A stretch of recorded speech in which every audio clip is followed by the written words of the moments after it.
Here is a fine defensive play by Alex Isola in last night's Arizona Fall League Championship game.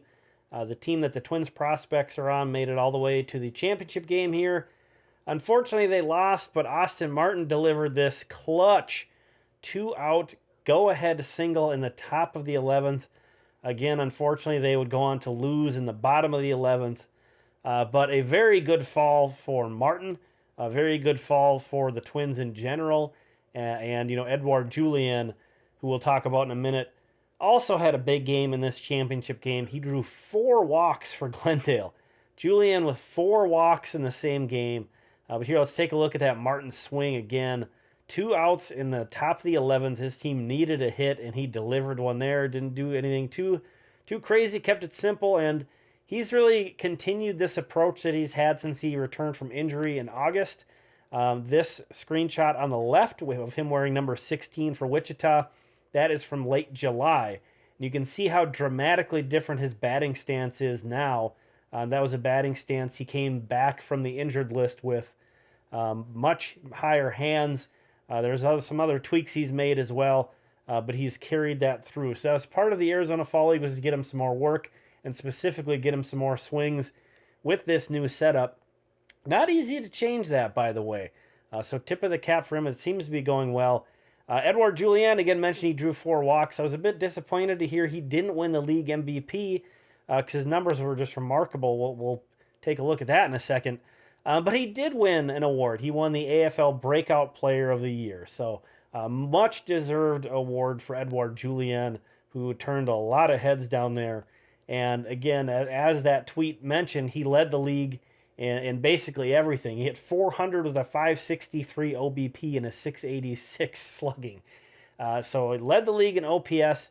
This is the Arizona Fall League leaders by OPS. And as you can see, Julien led the league. Austin Martin 11th, just out of the top 10 with a 936 OPS. So he had a great fall himself.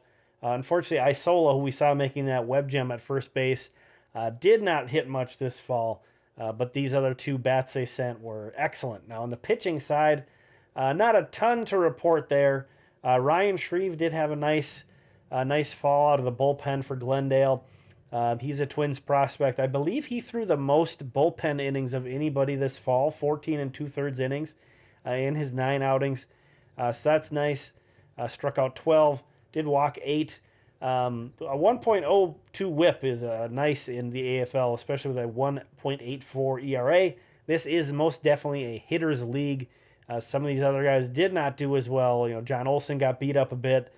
Denny Bentley, he had more walks than strikeouts. Francis Piguero had a pretty solid ERA, but he also had almost as many walks as strikeouts. So tough out there for pitching, and none of these guys is exactly a huge prospect. So certainly the big takeaways were Julien and Martin's performances. So that wraps up the AFL. Sometime soon I'm going to do sort of a final 2022 update of my prospect list, so be on the lookout for that. Just recently recorded a members-only video that touched on the bullpen market and free agency. So if you're a member, check that out. Thanks so much to everybody for watching this, but thanks to the members, especially these premium members. If you're interested, it's $1.99 a month for a standard membership, or for $2.99 a month, that gets you on this premium member list. And just really appreciate all the support and helping me kind of keep going and giving you some really specific updates, like stuff like AFL, and really getting down to the nitty gritty. And I'm excited to dig in, start really digging deep into some prospect stuff in addition to mixing in some more free agency and off-season and trade talk. It's going to be fun. We're going to be having a lot of fun this off-season. So thanks for checking this out. We'll talk again soon.